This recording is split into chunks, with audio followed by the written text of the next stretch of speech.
Jaya Radha Madhava Kunja Vihari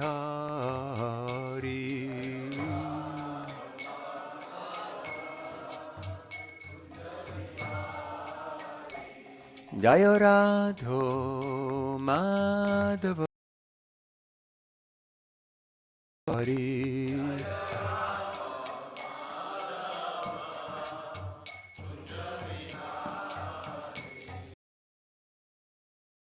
Vallabha Girivardhari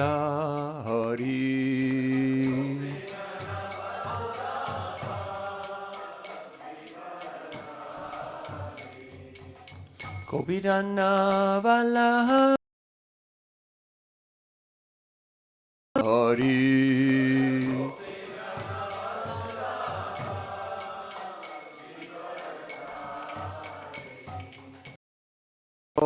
Nandana Brajana Ranjana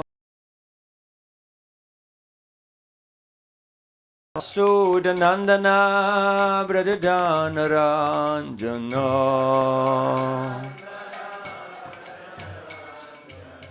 Yamunati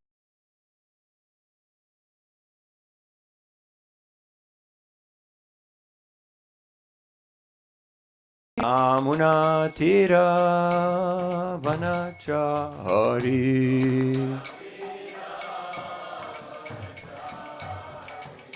Jai Ho Radhamadava Kunja Bihari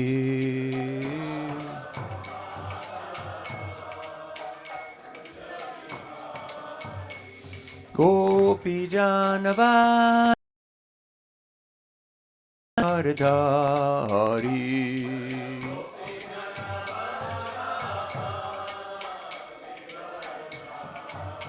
Yashodanandana Brajajana Ranjana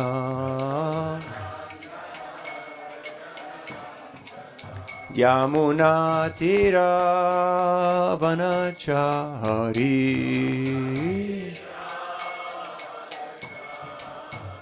Jai Ho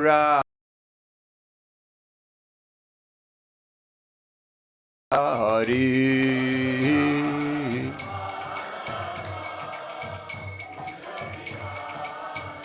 Jai Ho Radha Madhava Kunja Bihari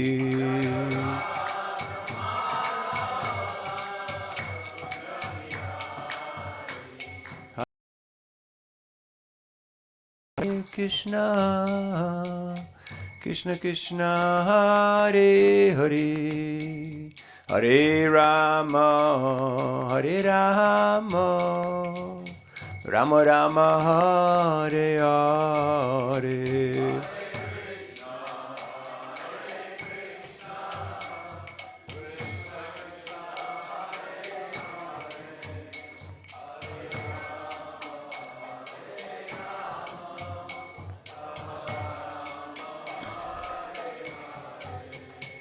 Hare Krishna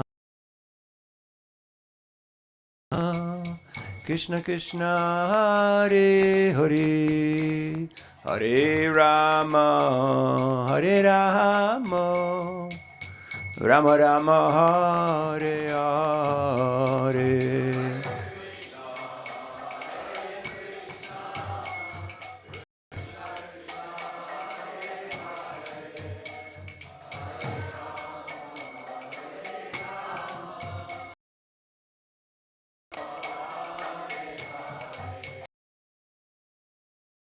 Hare Krishna Krishna Krishna Hare Hare Hare Rama Hare Rama Rama Rama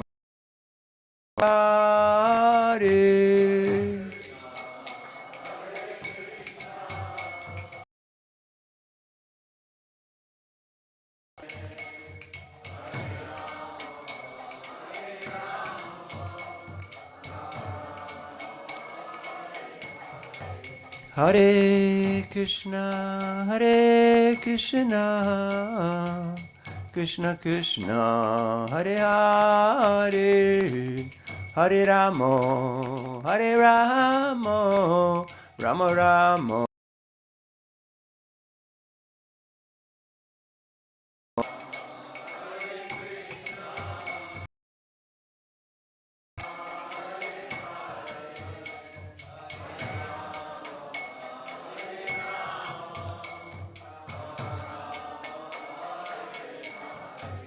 Jaya Prabhupada Prabhupada Prabhupada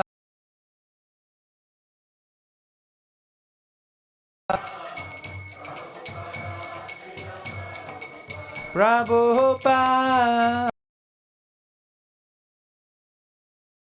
Jaya Jaya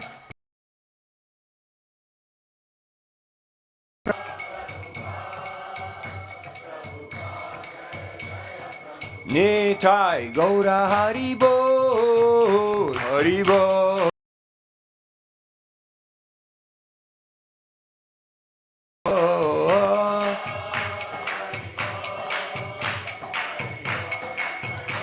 Nitai Gaura Haribol Haribol Haribol Nitai Gaura Haribol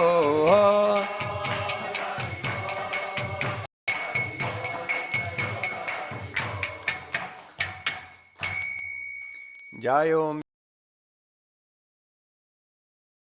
Srimati Dandika Swami Divine Grace A.C. Bhaktivedanta Swami Raj Srila Prabhupada Ki Jai Vishnupad Paramangsa Parivraj Kacharya Satara Satasi Srimati Dandika Swami Divine Grace Srila Bhakti Siddhanta Saraswati Goswami Thakur Prabhupada Ki Ananta Koti Vaishnava Vrinda Ki East County Franchise Srila Prabhupada Ki Namacharya Srila Haridas Thakur Ki Prem Sikahosi Krishna Chaitanya Prabhu Nityananda Sidvaiti Gadadhar Shiva Siddhi Gaur Bhakta Vrinda Ki Shri Shri Radha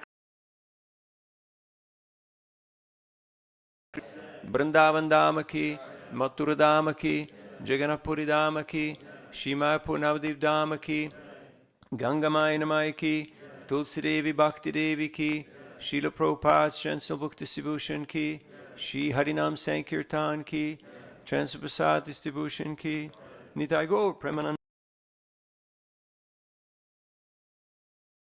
devotees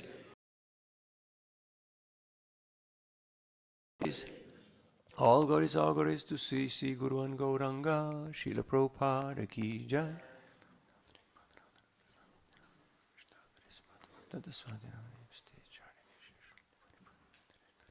Jaya Jaya Sri Chaitanya Jaya Nityananda Jaya Dvaita Chandra Jaya Gaura Bhakta Vrinda Jaya Jaya Sri Chaitanya Jaya Nityananda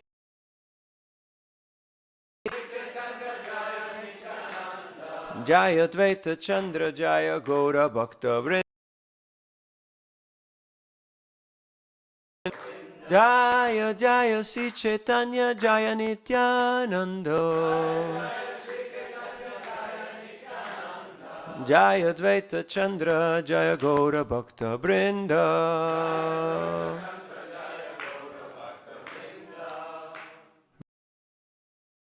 Madhya Leela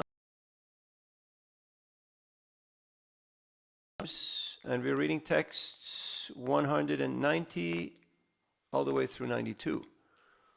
Kshane kshane karatumi sarvatirte snana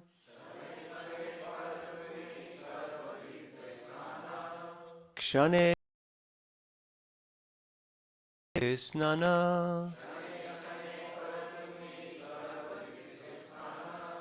Kshane kshane karatumi yagya tapodana Kshane kshane karatumi yagya tapodana Kshane kshane karatumi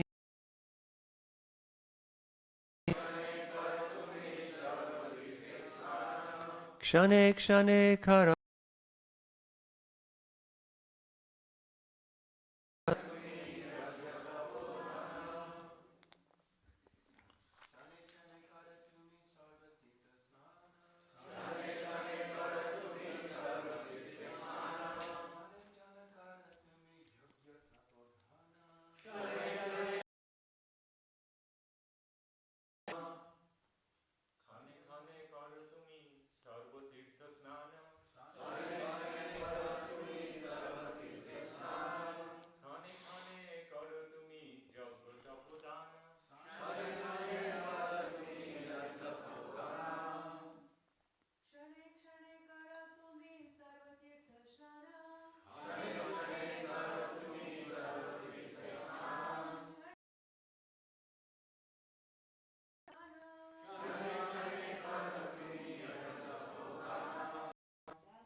Kshane kshane.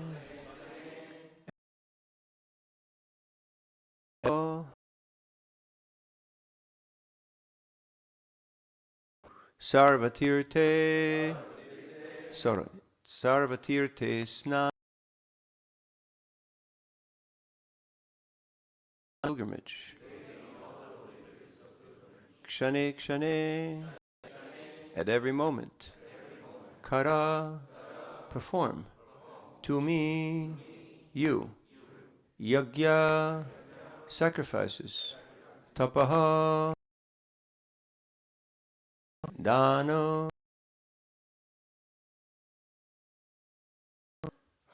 By His Divine Grace, A.C. Bhaktivedanta Swami, Srila Prabhupada. Srila Prabhupada ki.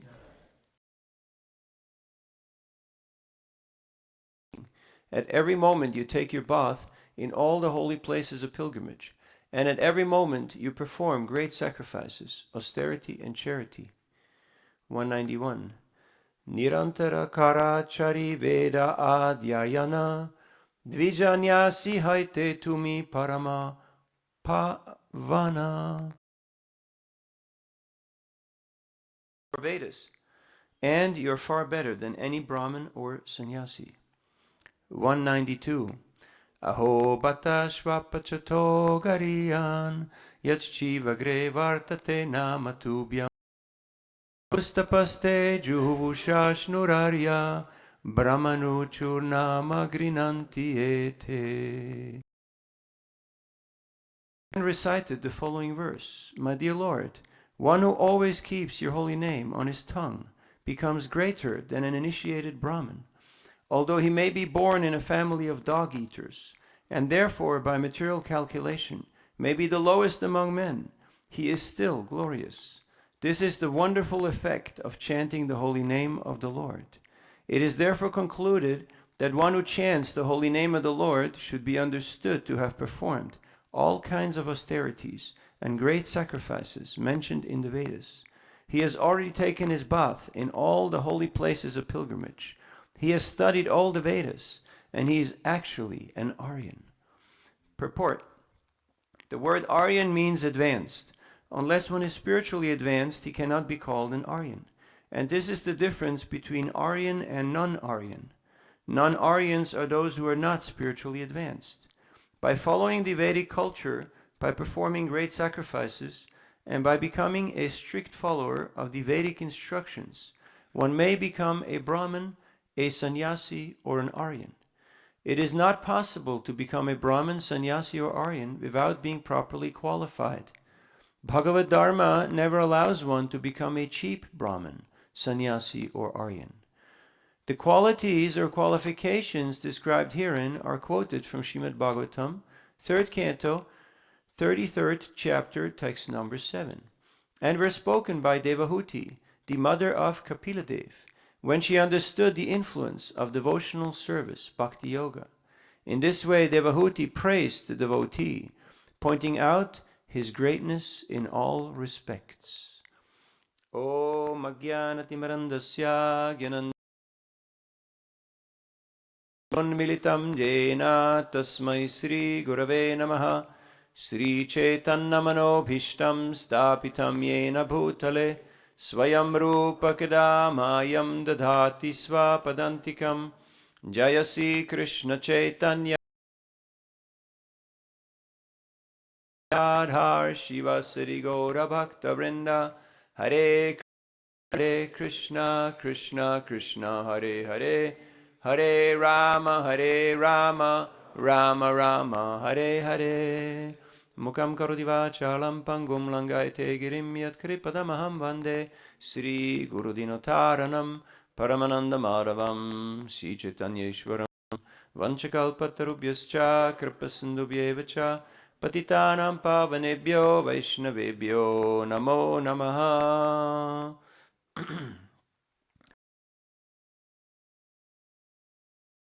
And Vaishnavis. Here, Sri Chaitanya Mahaprabhu, the Supreme Personality of Godhead, is exalting Haridas Thakur. He was visiting Haridas Thakur when Haridas Thakur resided in Jagannath Puri every day, and Haridas Thakur, he felt very unqualified. He felt very low. So he told the Lord that, please do not touch me. I'm most fallen and untouchable, and I'm the lowest among men. And the Lord's response was, I wish to touch you just to be purified, for your purified activities do not exist in me. And in this purport that we heard just previously, Srila Prabhupada explains how the Lord is always eager to have the association of his devotee. And the devotee is always eager to have the association of the Lord. And the devotee is always in the heart of the Lord, and the Lord is always in the heart of the devotee. Now, Srila Prabhupada explains in that purport that they're one in purpose. They're one in purpose, but they will never be one in quantity, because the devotee is small and the Lord is infinitesimally big, large. So now, today we're hearing that Chaitanya Mahaprabhu continues his glorification of Haridas Thakur, and he's saying that at every moment you take your bath in all the holy places of pilgrimage. Pavadvida bhagavatas tirtha bhuta svayam vibho tirti kurvanti tirtani svantakste nagadabrita. That residing where? They're always residing in the Lord. Their mind, their hearts are always with the Lord. So they're always residing in the most holiest of holy places, the Lord's holy lotus feet. And therefore, when you visit the lotus feet of a pure devotee, you are residing in the most holiest of holy places. We can see people are still eager to go to holy places. Have you been to Kumbh Mela? No? You should go. You should go. There's a big one coming up just now in January. The Maha Mela in Prayagraj. Last time I was there, 144 million people attended. And it really felt like 144 million people. So, and people are very eager to go to holy places because they want to be purified, because they understand I'm not pure and I'm living in Kali Yuga and I need to get all the blessings, all the purification I can get. So they're very eager to go there, yet how many people go to seek out saints and holy persons? Very few, very few. First of all, we don't know who are they. How do they look like? What do they do? How do they carry themselves? It's not like they walk around on the street, with a big sign around their neck. No, they are usually very humble, very, very recluse. So, how can we know? How can we know who is a holy person? When the inhabitants of Kulinagram asked Sri Chaitanya Mahaprabhu, what should we do? After they got the instruction to bring silken robes every year to Jagannath Puri for the Ratha Yatra, then Mahaprabhu said, you should chant Hare Krishna and you should serve the Vaishnavas. And they asked, well, who is a Vaishnav? And Mahaprabhu said, someone who chants Hare Krishna is a Vaishnav. Hare Krishna. Hare Krishna. You're all Vaishnavas. So easy. And the next year, they asked the same question, not because they forgot, but because repetition of a good thing is a good thing, and they wanted to draw out a little more nectar. So Mahaprabhu said the same thing. You should chant Hare Krishna, and you should worship the Vaishnavas. And they again asked, who is a Vaishnav? And Mahaprabhu said, someone who constantly chants Hare Krishna, that is a Vaishnav. And the next year, they asked the same question again. And he said, that person, when you see that person, you start to chant Hare Krishna, that is a Vaishnav. So if you don't know whether you're Vaishnav, you don't know what is the efficacy of my chanting japa, because it's hard sometimes, right? Am I making advancement or am I just stuck? Then all you have to do is go out on the street and count how many people will say, Hare Krishna. And that gives you an indicator on whether you actually have transformed and you have changed your qualities. We were at Liverpool Station downtown, and there was a boy and a girl. They were in their 20s, early 20s, and they were very happy to see me. They said, Hare Krishna. And they're from Italy, from Milan. And I asked them from which place. And it's just right near the Piazza del Duomo, near the main church, the main dome. And the girl said that whenever I was a young kid, the Harinam is always taking place there.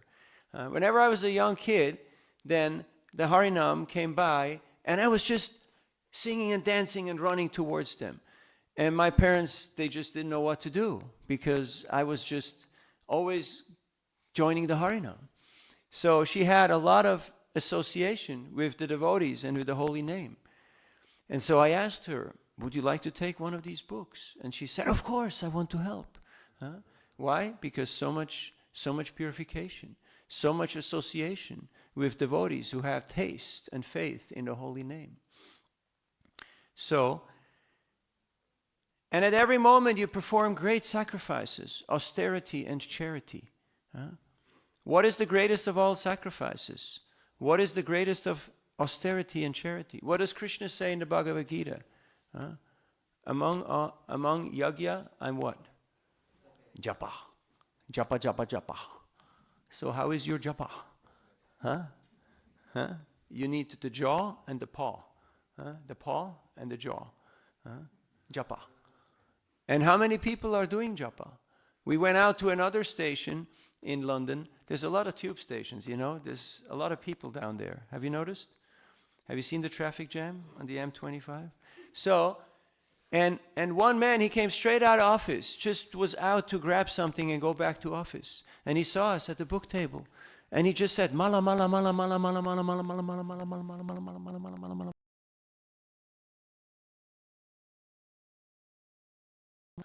And yeah, I can sponsor a set. And he just sponsored a set and said, mala, mala, mala, mala, chanting. And he was glowing. He was effulgent. Effulgent, like the sun, that you can't see right now, but it's out there. And he just went off back to the office. And I felt purified by the association of this person. Why? Because he's chanting with faith. And he is truly in union with Krishna. Have you ever met people on the street who were more Krishna conscious than you? Has this ever happened to you? No, never, right? It's not possible, right? It's illegal. Because, hey, I get up early, and I'm a good boy, and I'm chanting my rounds, right? And they're living out there and doing all the jobs that they do. No. Many of them, they're actually more advanced than we are. Yesterday we were doing Harinam downtown in Chinatown, and there was a daughter and a mother, both quite elderly, and they came over. They were like Middle Eastern, Egyptian or Iran, somewhere around there, and they came and they asked me, what is it that you're doing? And I said, we're chanting God's names, we're praising God's names. And they stood there for as long as we were there. They stood there and were just smiling in awe and nodding and just appreciating the devotees. One time I was in Tashkent, Uzbekistan, one of the stans, and we're in pant and shirt because it's a Muslim country since 350 years. So we went to a mosque, actually a tomb, a shrine of a Sufi saint. Sufis are like the Bhakti tradition in Islam. And there was a person of that faith, and he was praying at the shrine very, very intently. And we were walking around just appreciating the architecture and the atmosphere, soaking it in. And after about 10 minutes, he got up and he walked over to us. And he said, today, by Allah's grace and by the mercy of this saint, you have come here to this holy place. I know that you're devotees of Krishna, that you're chanting Allah's name.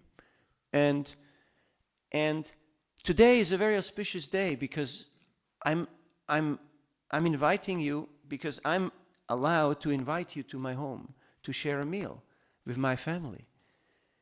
And I was just now praying at the tomb of this saint that may Allah remove all the obstacles on your spiritual path. May He fulfill all your spiritual desires. May you have taste in the chanting of the holy name of the Lord. And I thought, wow, this guy is in the zone. He's got it. He's there.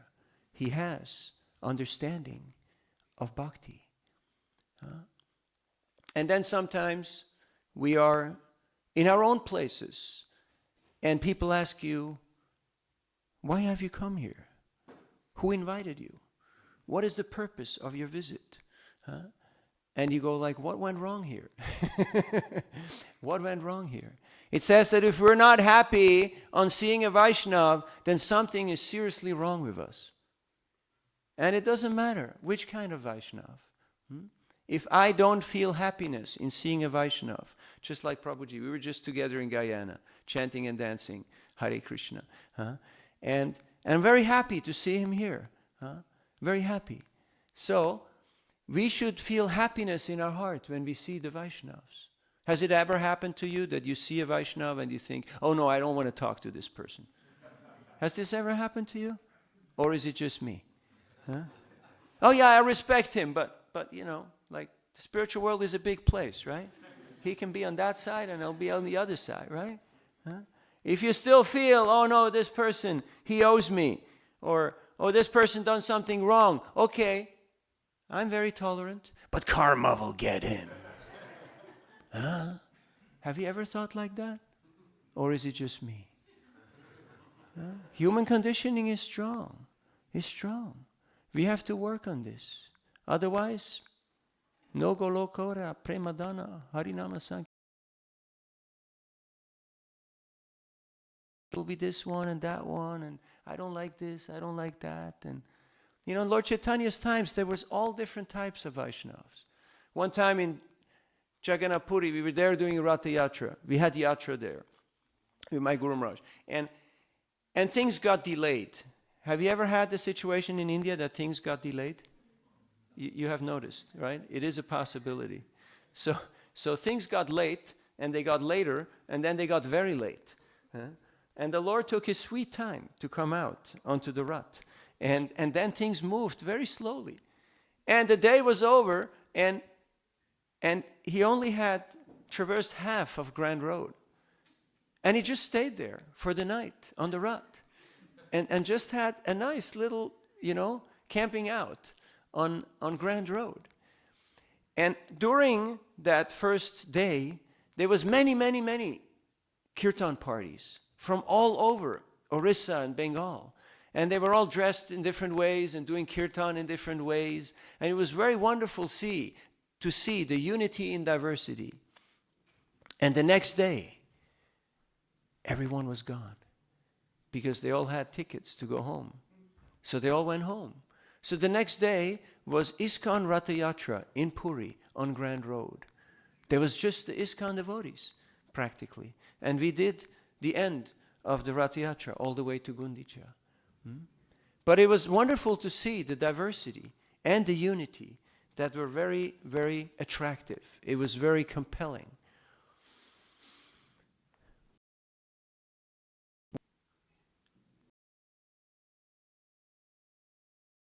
Taking cold showers. I did that in my boarding school in the Swiss mountains. So joining the ashram was easy. I was like, hey, the same, you know, there's no big deal. What is the greatest austerity? To tolerate cell phones ringing during class. What is the greatest austerity? Have association of Vaishnavas, yes. That is the greatest austerity. That is the greatest tapasya. And you only notice it once you are in that situation.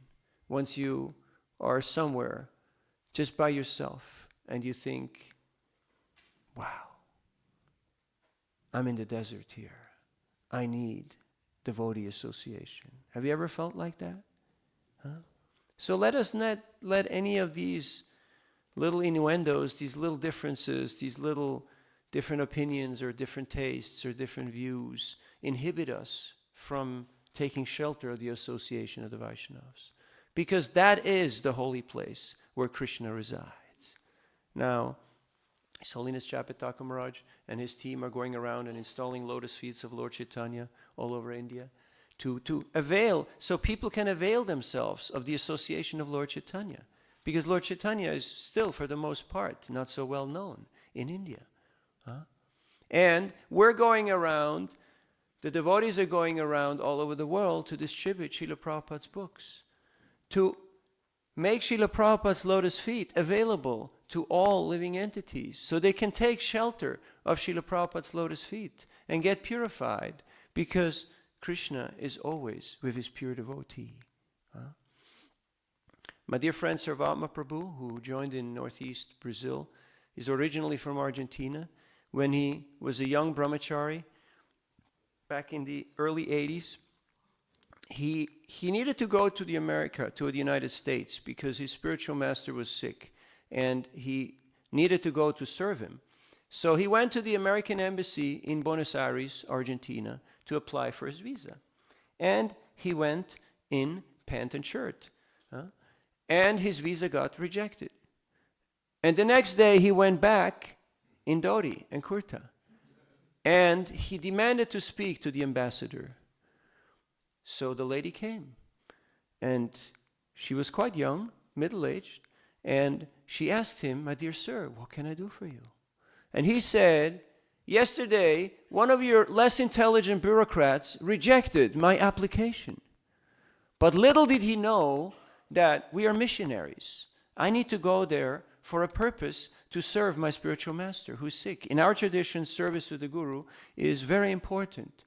So I have helped him formally, and I need to go there to help him to gain back his health. So she said, "So you're not just going there to get a job like all the others? You're not just going to disappear?" He said, "No, we're missionaries. We always come and go. We travel." So she paused for a while.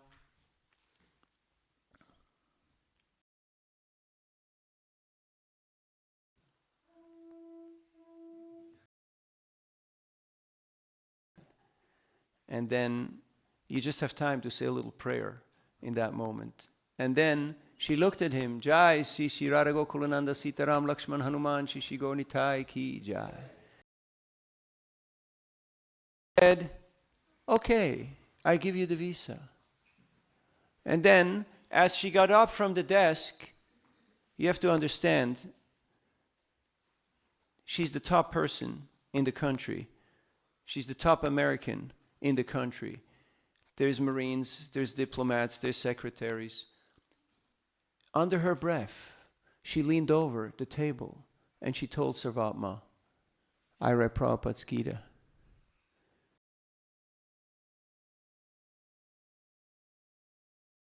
Prabhupada Lilamrita, he couldn't give it to her because that would be like a bribe. He took it out and he just left it on the table so she could pick it up later. Now you may ask, well, if she already read Prabhupada's Gita, why is she asking all these questions? Who are you and what do you do and is this legit? First of all, she's a Kshatriya. And Kshatriyas have to make sure that everyone is following their dharma. And she has to see, are you really who you say you are? You know that moment when people have the book in their hand and they look at the book and then they look at you and they look at the book and they look at you and they see, is this the same thing? Is this a match? And if not, it's no go. How do I know that you are a Hare Krishna? You might be anybody just dressing up like a Hare Krishna. Like my older brother Michael. He's a banker, then he worked for the airlines, then he went again to banking, then he retired. But back early in the youth, when I got into Krishna consciousness, he was still in school, and for, I don't know what they call it here, we call it Fasnacht, when people dress up, you know, and they put on different costumes and they pretend to be somebody. He dressed up as a Hare Krishna because his younger brother was in the Hare Krishnas, so he dressed up like a Hare Krishna. And I can guarantee you, he's not a Hare Krishna, but he dressed up as a Hare Krishna. So, just the externals don't really give you an indicator. We go out on the street and we meet people every day and they tell you, I'm a Christian, I'm a Muslim, I'm a Hindu, I'm a Jew, I'm a Hare Krishna. And what is our response? What is your practice? And then they say, practice? There is a practice? And then they reach and get out some cross or some star or some om or they show you, no, you see, I'm a devotee. And then he say, no, those are symbols. You can buy that for £2 down on the market. What is your practice? Practice is what happens when no one is watching. What do you do when no one is watching you? That is your practice. Scary, huh? That is our practice. So, are we taking shelter in the holy places? Are we taking shelter of the lotus feet, of the instructions of Srila Prabhupada? One time, some South Indian Brahmins had visited Vrindavan, and they saw the altar, and they saw the murti of Bhaktivedanta and Srila Prabhupada, and then they came to Prabhupada's room, and they said, this is very bad, this is very bad. You're doing this all wrong here. Have you ever had people who came and told you, you're doing everything wrong? You know how that feels, right?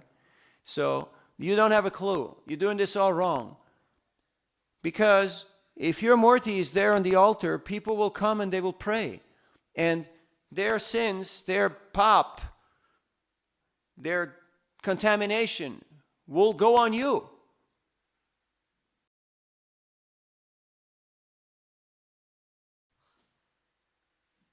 And they went. And then they became a little humble. And they realized this is a saintly person that is living just to purify others. And they became quiet. And they just walked away. So there are so many people who are claiming so many things. But we have to know what is reality, what is tattva. That's why we have to study Srila Prabhupada's books. We can't just go by externals. Huh? We can't just go by externals. Otherwise, we'll be confused. And what is the greatest charity? What is the greatest charity? Huh? What is it? Huh? Giving the holy name, yes. That is the greatest charity. But you can only give what you got. If I'm not really absorbed in chanting Hare Krishna, Krishna Krishna, Hare Hare, Hare Rama, Rama Rama, Hare Hare, then I won't be giving them the holy name. What I will give them? Well, I can give them my social media. I can give them my, my Kool-Aid, whatever it is that I'm high on. My own little noise that's going on, my own confusion. That's what I can share with people. But I can't give them the holy name if I am not fully absorbed in the holy name. So how much have I taken shelter of the holy name? How much am I convinced that this is truly the greatest gift? Golokera Premadana, Harinama Sankirtana.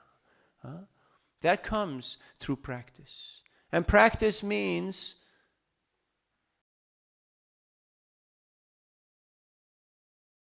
of you will not make rapid advancement. You will not know whether you're actually making advancement, or you're just stuck, or you're actually going back into the modes. You won't know, because you have no frame of reference. You have no way to know. So, we're very fortunate that Srila Prabhupada has given us this ISKCON society, where we have ample opportunity for peer association. But unfortunate as we are, either we don't avail ourselves of this association, or we think peers, there ain't no peers. Everyone is just junior. I don't have anybody on my level. Have you ever thought like that? Huh? Or is it just me? Huh? Thank you for your honesty. This is a good class, So, it can happen, right? That all of a sudden we think, oh yeah, I'm the senior, or I'm the old guy, or I know a little more than other people. And then what happens? No more appreciation. No more appreciation of the devotees. No more appreciation of the holy name. All of a sudden, the holy name comes very difficult. You can't really chant with gusto. We can't really chant with taste, with devotion, because we're somewhere else. Our mind is making plans. Payam dvitiya biniveshatasyad ishadapetasya viparyo smritihi. Tanmaya buddhabhaje tvam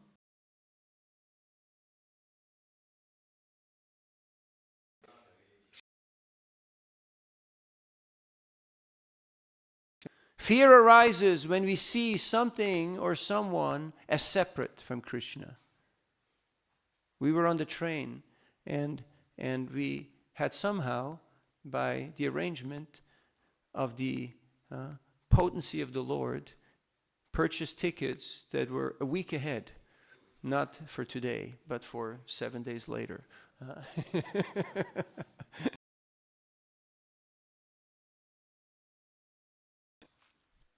Yeah, we were just worried. When will the ticket conductor come? When will he come and catch us? So the first one came, and somehow we used our bhakti points. You know, you have bhakti points from going to Mangalarti. We used our bhakti credit to somehow mesmerize that conductor. And they didn't notice and just said, okay. But then on our way back, karma caught up with us. And he said, ha! Wrong date. And we've been exposed. We've been exposed. And lucky he didn't charge us a fine. He just charged us for the ticket, cost of the ticket. But we were not happy to see that conductor because fear was there in the heart. We were seeing him as separate from Krishna. But nothing in this universe is separate from Krishna. It's all Krishna's energy. It's all Krishna's potency.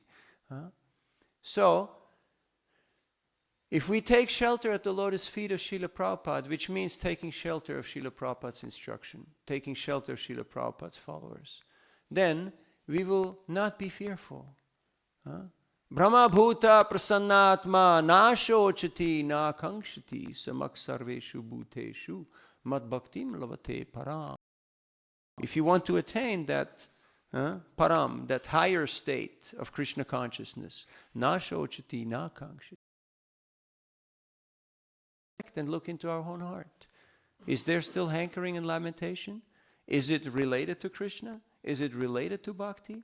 Or is it just mundane stuff? So, Lord Chaitanya is exalting Haridas Thakur because he is the Namacharya. He's wholly and solely absorbed in chanting the holy names of the Lord. And by his own example, he's showing us that you can chant everywhere, at all times, if you are truly surrendered and dedicated to the holy name. It is not something that you do when you have nothing better to do. It is not something that you do just to do your duty, just to tick off the boxes. But it is our be-all and end-all. It is our ashraya. It is our shelter. Without the holy name of Krishna, we don't have any shelter. I wanted to read you something, but I got carried away. It can happen. There's a wonderful purport to this verse that we just read today in the 3rd canto. Would you like to hear it? Thank you for your great enthusiasm. I know we're in Britain and people are a little more subdued. This is not California. Would you like to hear this purport? Yes. Oh, all right. We will read it. Again, the verse. Oh, how glorious are they whose tongues are chanting your holy name. Even if born into families of dog eaters, such persons are worshipable. Persons who chant the holy name of your Lordship must have executed all kinds of austerities and fire sacrifices, and achieved all the good manners of the Aryans. To be chanting the holy name of your Lordship, they must have bathed at holy places of pilgrimage, studied all the Vedas, and fulfilled everything required. Purport by Srila Prabhupada.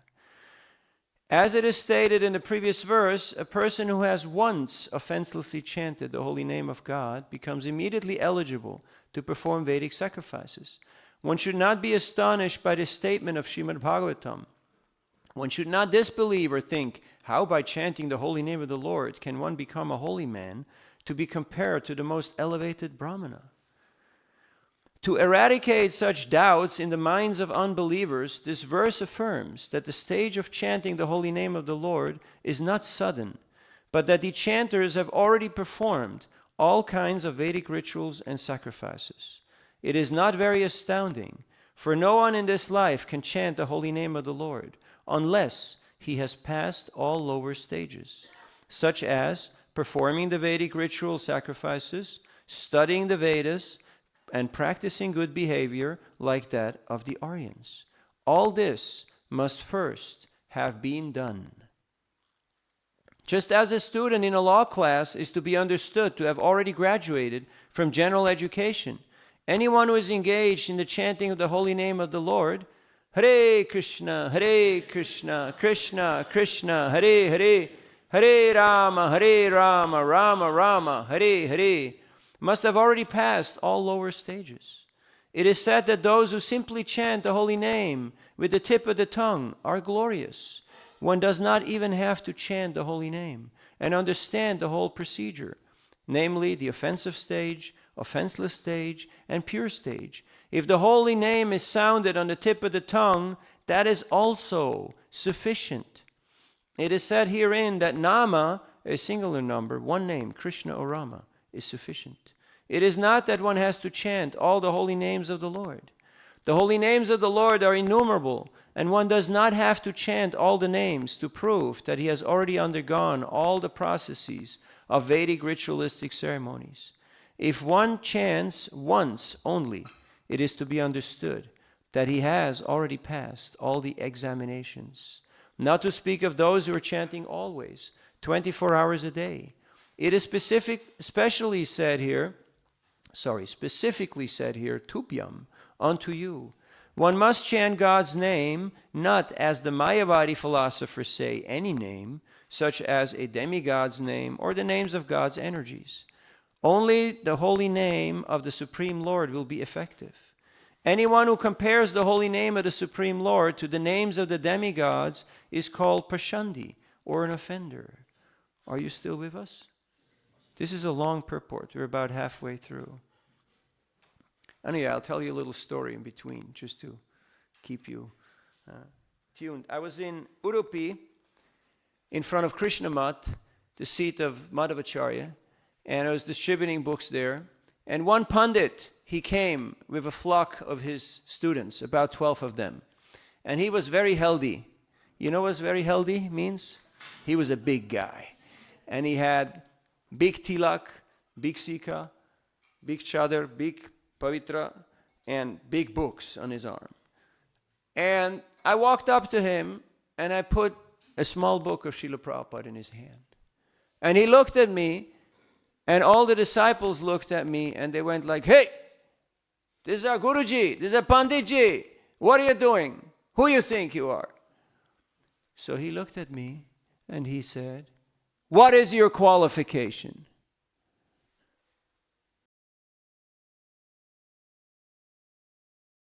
Many things. That means, what is your gotra? Who is your guru? What's your educational background? What's your qualification to talk to me? That can mean many things. And I was a little startled. What do you do when you don't know what to do? Have you ever been in such a situation? What do you do? Hare Krishna, yes. You say one little Hare Krishna. You say, Krishna, if I've ever been a good boy, now is a good time for a miracle. I will use all my bhakti credits for this miracle right now, because this situation is not looking very promising. Something, I just said, Gopi Bharta Parakamalayor, Dasa Dasa Anudasa. Of the servant, of the servant, of the servant, of the servant of the gopis, who are the servants of Srimati Radharani, who is the servant of Krishna. And he had a big smile on his face. And he went to his dhoti and he took out something and he gave me 10 rupees. And he said, good boy, keep doing the good work. And he went off with his big stack of books and one of small book of Prabhupada on top and his disciples. And I thought, ooh, one more time saved by Krishna. So if you want an exciting life, go on Sankirtan. You will have plenty of excitement. you will have all kinds of situations that look impossible. But Krishna is making it very much possible. We can talk a little more, but first we want to finish this purport, because not good to get carried away halfway through. The holy name has to be chanted to please the Supreme Lord, and not for any sense gratification or professional purpose. If this pure mentality is there, then even though a person is born of a low family, such as a dog eater's, he is glorious that not only has he purified himself, but he is quite competent to deliver others. He is competent to speak on the importance of the transcendental name, just as Thakur Haridas did. He was apparently born in a family of Mohammedans, but because he was chanting the holy name of the Supreme Lord offenselessly, Lord Chaitanya empowered him to become the authority, or acharya, of spreading the name. It did not matter that he was born in a family which was not following the Vedic rules and regulations. Chaitanya Mahaprabhu and Advaita Prabhu accepted him as an authority because he was offenselessly chanting the holy name of the Lord. Authorities like Advaita Prabhu and Lord Chaitanya immediately accepted that he had already performed all kinds of austerities, studied the Vedas, and performed all sacrifices. That is automatically understood. There is a hereditary class of Brahmins called the Smarta Brahmins, however, who are of the opinion that even if such persons who are chanting the holy name of the Lord are accepted as purified, they still have to perform the Vedic rites or await their next birth in a family of Brahmins so that they can perform the Vedic rituals. But actually, that is not the case. Such a man does not need to wait for the next birth to become purified. He is at once purified. It is understood that he has already performed all sorts of rites. It is the so-called Brahmins who actually have to undergo different kinds of austerities before reaching that point of purification. There are many other Vedic performances which are not described here. All such Vedic rituals have been already performed by the chanters of the holy name. The word Juhuvu means that the chanters of the holy name have already performed all kinds of sacrifices. Shashnu means that they have already traveled to all the holy places of pilgrimage and taken part in purificatory activities at those places. They are called Arya because they have already finished all these requirements, and therefore they must be amongst the Aryans, or those who have qualified themselves to become Aryans. Aryan refers to those who are civilized, whose manners are regulated according to the Vedic rituals. Any devotee who is chanting the holy name of the Lord is the best kind of Aryan. Unless one studies the Vedas, one cannot become an Aryan. But it is automatically understood that the chanters who have already studied all the Vedic literature, the specific word used here is anuchu, which means that because they have already completed all those recommended acts, they have become qualified to be spiritual masters. The very word grinanti, which is used in this verse, means to be already established in the perfectional stage of ritualistic performances. If one is seated on the bench of a high court and is giving judgment on cases, it means that he's already passed all legal exams and is better than those who are engaged in the study of law or those expecting to study law in the future. In a similar way, persons who are chanting the holy name are transcendental to those who are factually performing the Vedic rituals and those who expect to be qualified. Or in other words, those who are born in families of Brahmins but have not yet undergone the reformatory processes, and who therefore expect to study the Vedic rituals and perform the sacrifices in the future. There are many Vedic statements in different places saying that anyone who chants the holy name of the Lord becomes immediately freed from conditional life, and that anyone who hears the holy name of the Lord, even though born of a family of dog eaters, also becomes liberated from the clutches of material entanglement. Srila Prabhupada ki. One time we were in Pushkar doing Harinam Sankirtan during the camel fair. Any one of you has been to Pushkar? You've heard of camel fair? It's the biggest, it's like the Kumbh Mela of Pushkar. There's over 1 million people in a small town. And it's packed out. And I won't get into the story how we got there, because it's quite an adventure. But there's about 8 of us, however many we could fit into a car, coming from Vrindavan through Jaipur. And we were just going out doing Nagar Sankirtan all day till our voices were almost gone. And there was tons of people. It's very small lanes, but just people everywhere, sea of people. And people were so much enamored, so much happy to see the Sankirtan.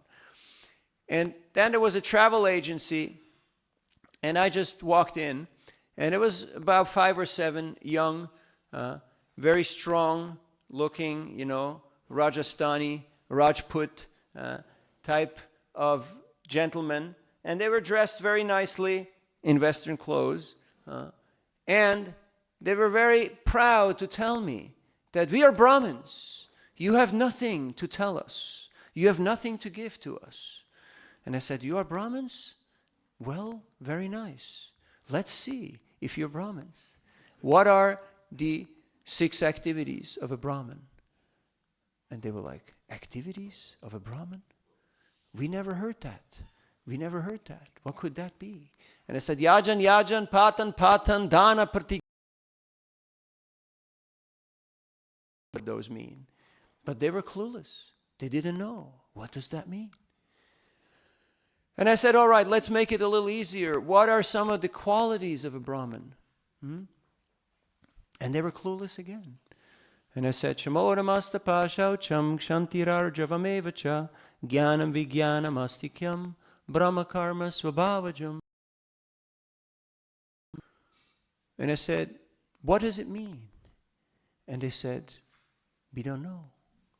And I said, well, as a punishment, you each have to buy a Bhagavad Gita right now. And they took out their wallets and put down their 500 rupee on the table and said, all right.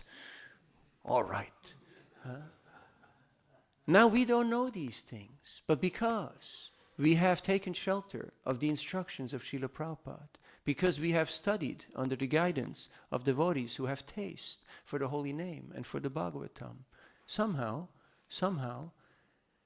we know these things that otherwise would be unknown. How many people do you see who are carrying some sort of mala? Right? You have seen, right? It's quite a fashion nowadays. And you walk up to people, and I have to catch myself, especially here in the UK, because there's so many people who have like, a little darker complexion, and you go, Hare Krishna, and they go like, and they just look at you. And then you go, Inshallah, and they go, yeah, Inshallah. And then speak Bangla with them, and they're all like in ecstasy. So, it's not externals. It's not externals. Have I taken shelter of the instructions of Srila Prabhupada? Srila Prabhupada said that you show your love to me in as much as how you cooperate when I'm gone. Now, most of our gurus are still here. But how much non-cooperation have we experienced? Too much of that. And Prabhuji knows he's having the thankless task of trying to help with administration in Mayapur. How difficult is it? You want to have something difficult to do? Try to manage devotees. You want something more difficult to do? Try to collect donations from devotees. You will hear all kinds of funny excuses, all kinds of funny ideas, right? You meet people on the street all the time. They say like, I gave at the office, or I gave, I said, when did you give? And they're like, that was like 13 years ago, So, one time when Srila Prabhupada was in Rishikesh,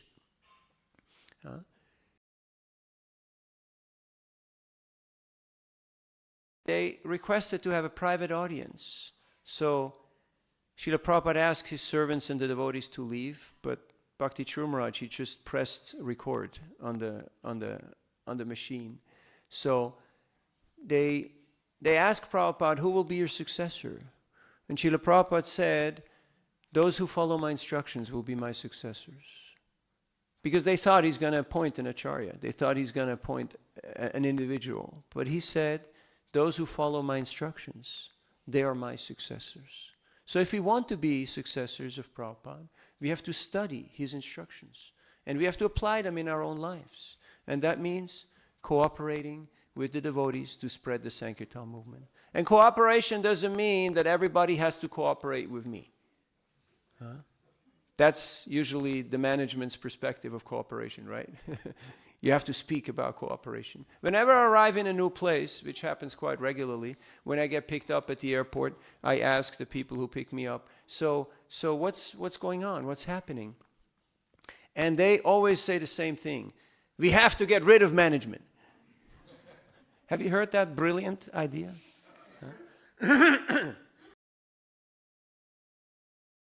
Say the same thing. So you will do it?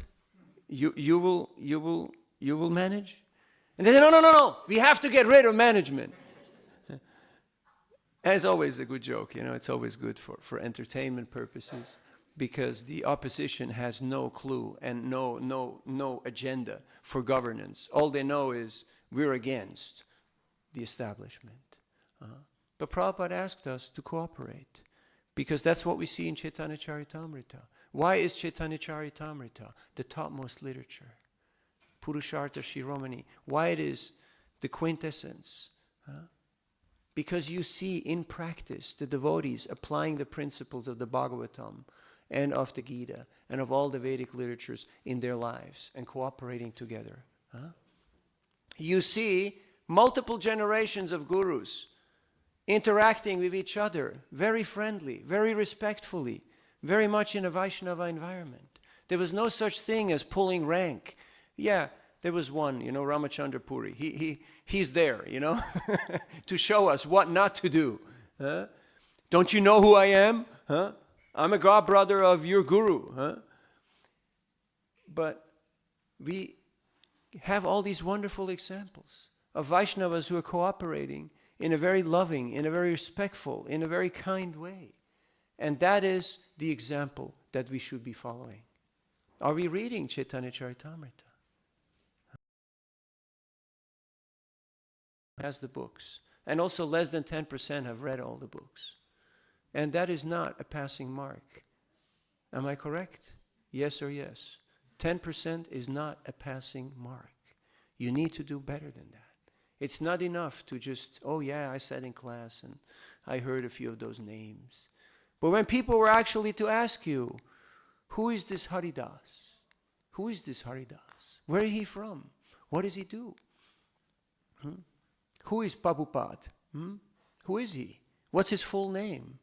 What's his life story? What has he done? So many devotees don't know that some of the Goswamis were working for the Muslim government, were ministers. They had families, they had wives, they had children. So many don't know. Why? Because we have to put in the effort. We have to put in the time and actually spend quality time at these holy places. The lotus feet of Srila Prabhupada, Srila Prabhupada's instructions, which means Srila Prabhupada's servant. We hear of Tapan Mishra, who was an educated Brahmin, but he didn't know the goal of life, nor how to attain it. Now how can you be an educated Brahmin and not know the goal or how to attain it?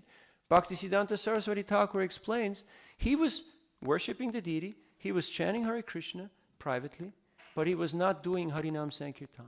He was not cooperating and collaborating with other devotees to expand the glories of the holy name. And he said that's why he was a Kanishta Adhikari. And that's why he did not know the goal of life, nor how to attain it. How do you know whether you're a Kanishta, Madhyam, or an Uttam? Well, we gave you some indication. Another indication is that Kanishtas, they like to argue. Have you ever met people who like to argue and disagree? And they always know it better? You've met people like that? You do. They still exist, right? Madhyams are persons who are collaborating. They're working together. Okay, we got a common mission here. We want to give pleasure to Sri Radha Gokulananda. We want to expand this movement. And it's a big mission. It's a big country. There's a lot of people. The whole world is here in England trying to get back what they feel that the Brits have taken from them, right? with interest, and interest on the interest. That's why there's so many people here in Britain. But you can look at it historically, sociologically, politically, but we look at it from a spiritual perspective. It is a wonderful opportunity because the whole world is here. Yesterday in Seoul, I was telling the story of Bali. How many of you knew Bali? Bali was from Nigeria. He was the son of the finance minister of Nigeria. And if you're a minister in government, you rule government.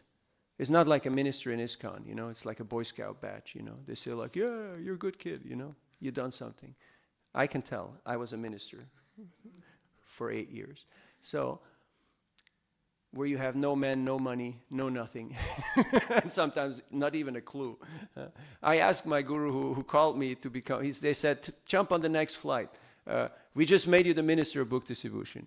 And I jumped on the next flight and I went to Mayapur and I asked him, so what's my job description? And he said, job description? We're not there yet. We don't have job descriptions. But don't worry, you're already doing it. So just keep doing what you're doing. And if anybody gives you trouble, send them to me. I'll take care of them. I said, okay, deal. We got a deal. We can do this. So Bali, his dad, was the finance minister of Nigeria. And Bali came to London to get his MBA. And what happened? Guess what happened? Hare Krishna, Krishna Krishna, Hare Hare, Hare Rama, Rama Rama, Hare Hare. And his dad told him, you either drop this stuff or I will erase you from my will. And Bali said, Hare Krishna, Krishna Krishna, Hare Hare, Hare Rama, Rama Rama, Hare Hare. So he erased him from his will. When the man got old and he got very sick, he got very ill, and he needed assistance, he needed care. But none of his family members, none of his many wives and his many children wanted to be around him because he was a tyrant, because he always got what he wanted. Everyone abandoned him. But Bali went to Nigeria and took care of his dad till his dad died. And his dad left him a few factories and a few estates and a few things. And Bali took those resources and sponsored the Harinam Sankirtan.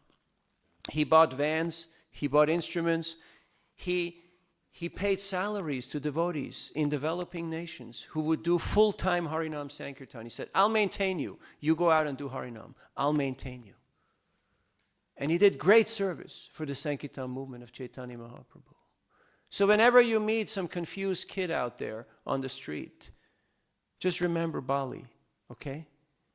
These are kids from well-to-do families from all over the world who come to London, who come to England to study, to get their masters or PhDs or postdoc or just undergrad. And there's a great opportunity, but we need a team. Right now, I see tremendous potential. There's an immense asset of potential, of qualities, and of so much wisdom, so much knowledge, so much determination, so much love. But on the level of the teamwork,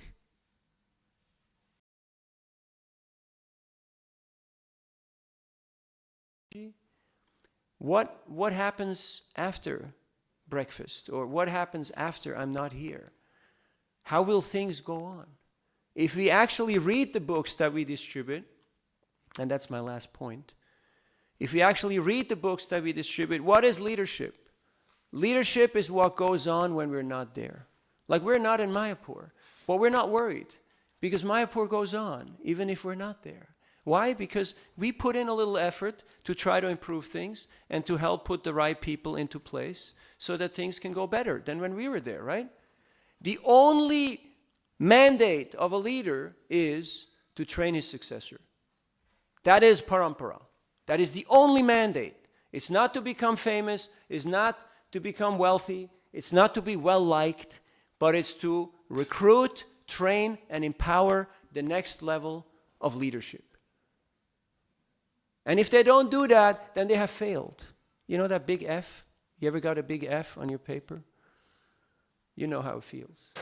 So let us put our heads and hearts together to make plans how we can learn love through cooperation. And Srila Prabhupada has given us ample opportunities.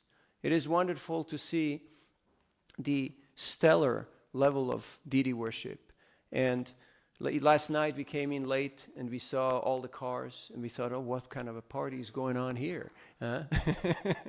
and the level of congregational development and how you take care of patrons. But sometimes we forget to take care of our own people, you know, those who are in the institution, who are working here full time. Sometimes we forget that. So let us meditate how we can actually take shelter of Srila Prabhupada's instruction at this holy place, this tirtha, and in this way become empowered.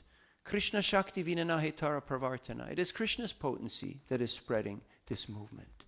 I don't care who your Diksha Gurus are, because I love and respect them all. Huh? But what interests me is, are you willing to play ball? Are you willing to take part in Harinam Sankirtan? That is what interests me. And we need everybody. We are hiring. We need artists. We need cooks. We need filmmakers. We need managers. We need fundraisers. We need bricklayers. We need doctors and nurses. We need truck drivers, security guards, cooks. We need everybody. Because it's a big mission. Srila Prabhupada built a house in which the whole world can live. Huh? He said, I have one disease. I cannot think small. Huh? I want to spread Krishna consciousness everywhere at once. That's a pretty big vision. That's a pretty big vision. There's a saying that if you have 1 year time, you grow rice. If you have 10 years time, you grow coconuts. If you have 100 years time, you grow people. Prabhupada got up every night at midnight to write 6 pages, translate 6 pages, to give us the textbooks for the next 10,000 years. That was Prabhupada's vision, 10,000 years. So you can see how far your vision is if you're not sure whether you have 20/20 vision or how good your vision is. Huh? How far can I see? Breakfast, lunch, dinner? Maybe get through the week, get through the year, get through my life? Or 10,000 years? That was Prabhupada's vision. If we want to expand our vision, we want to expand our capacity, we want to expand our impact, we have to take shelter of Srila Prabhupada's instruction and actually actively collaborate in this Harinam Sankirtan. And that means, yes, going out of comfort zone, venturing out into the great unknown, dealing with people who are from different backgrounds and cultures and ideas, and seeing what is that unity in diversity. How can I appreciate this person? And then you'll be surprised how people will pay you back in the same currency that you already extended to them. They will appreciate, and they will want to be part of what you got to offer to them. We have a few minutes for reflections. Adubar Prabhu is here. I feel humbled in his association. Questions or comments? Yes. Do we have a mic?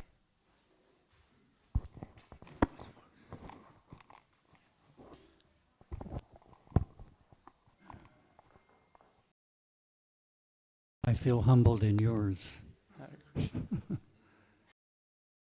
Not doing nearly enough to contribute. We see Prabhupada's example, which is the highest. He gave everything right to the end. And Prabhupada's last words that kind of fit with his class is that everything is acting, moving by the supreme desire of Krishna.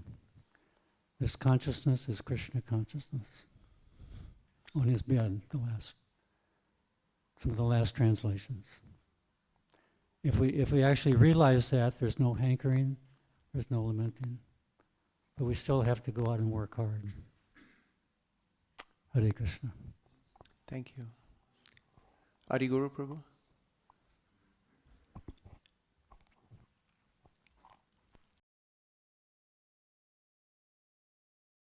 A million people go to Kumbh Mela, but not many people go and seek out the association of a saintly person, pure devotee. So then you said that one of the main obstacles, they don't know who a pure devotee is. So how will they recognize him?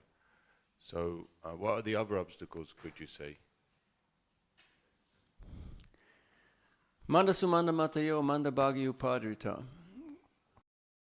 People are lazy. They're distracted. Too preoccupied with petty things. All of that.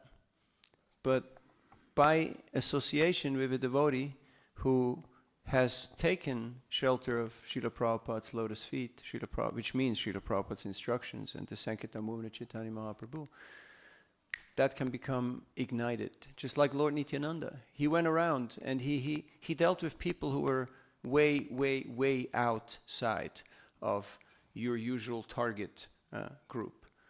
But he just injected that spark of enthusiasm in their hearts. And he fanned it. And it caught on fire. And that's why we pray to Lord Nityananda that he may give us some of that potency. Because a lot of people that you meet, they're spiritually like dead. You ask them like, yoga, meditation, this, that, the other thing, and it's just like flat, like no response. It's just blank. It's just, dead. Not an inkling. Then I ask them, usually as a last attempt, are you human?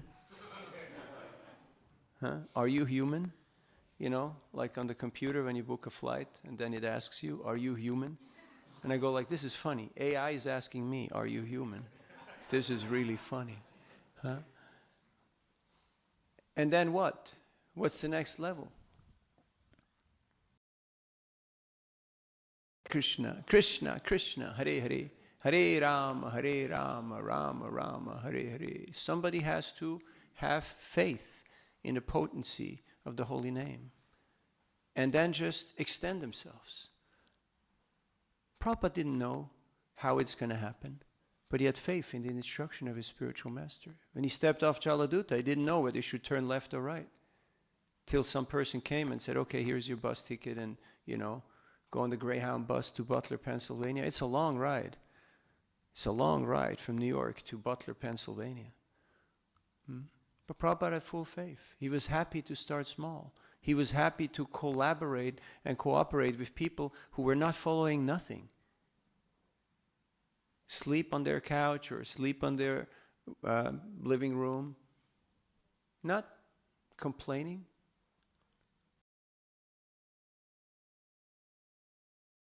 To cooperate with others. It's the greatest austerity. Because we already have our ideas. And we don't like to be challenged. Who likes change here?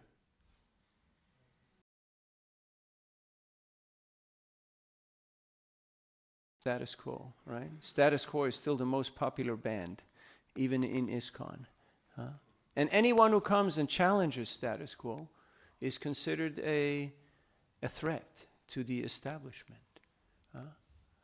But we have to, or else we won't really be taking shelter of the instructions of Srila Prabhupada.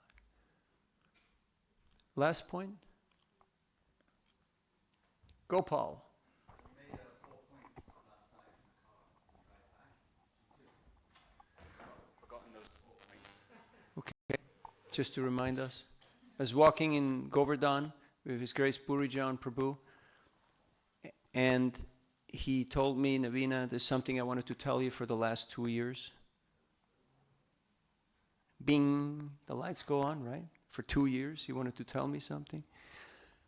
And what is that? Now is the most important time of your life because you're investing into your foundation. I was thinking, hey, I'm already doing this for 30, 35 years, Now is the time to build my foundation? Yes, now is the time to build my foundation. Because if you want to put something of magnitude, then you have to have very strong foundation. Then he said, question number 1, who am I? I'm a servant. Question number 2, who occupies the sacred space of your heart? Who's there?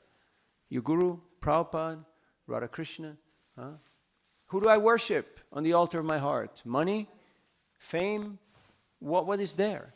And number 3, what is my contribution to this ISKCON society?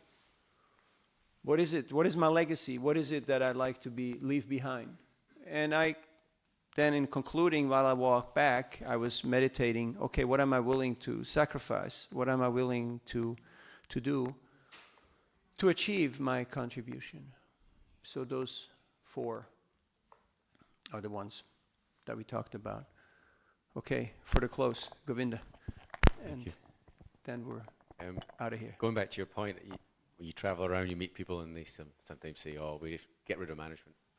So my question is this, that sometimes there are places in our society where there are problems with management, and then...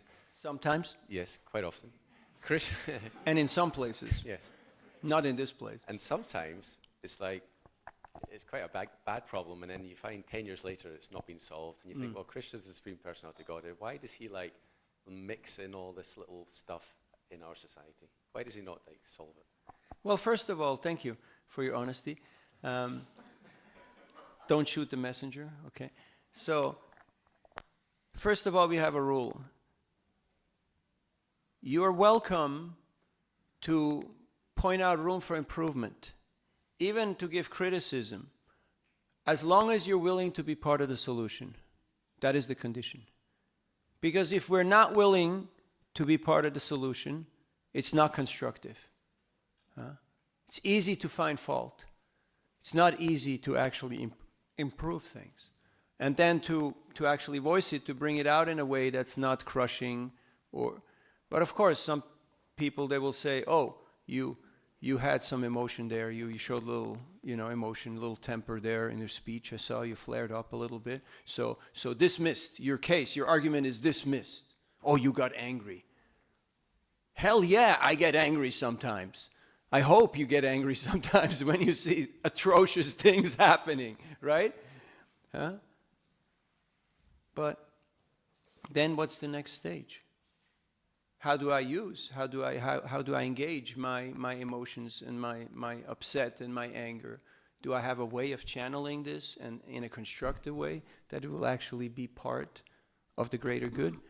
And as far as why does Krishna do this to us? Krishna very mercifully shows us where we're at.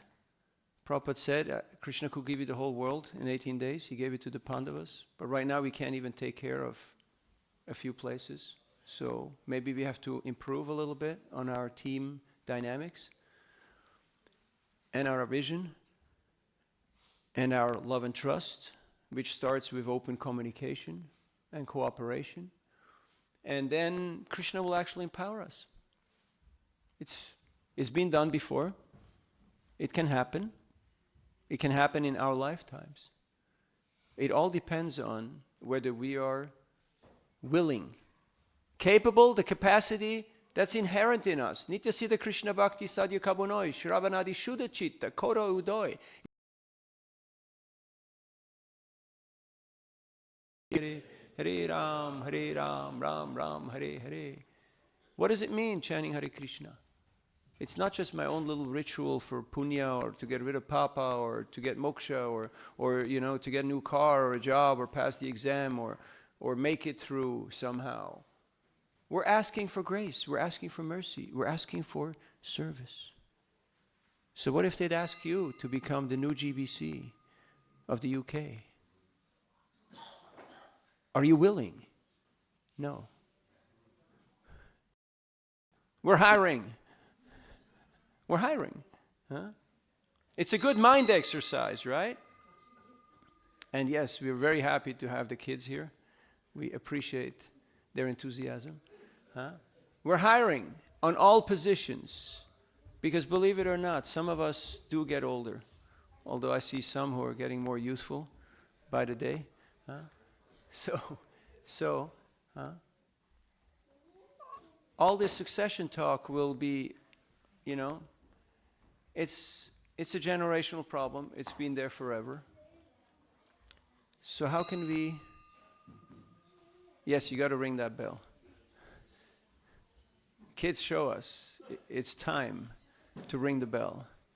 So thank you for your great attention and participation.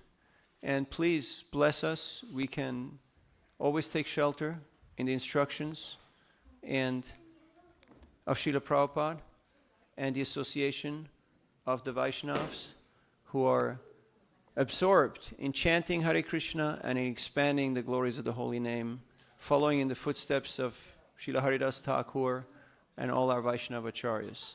Shri Chaitanya Charitamrita ki, Srila Prabhupada ki, Gaur Bhakta Vrinda ki, Nitai Gaur Premanandi.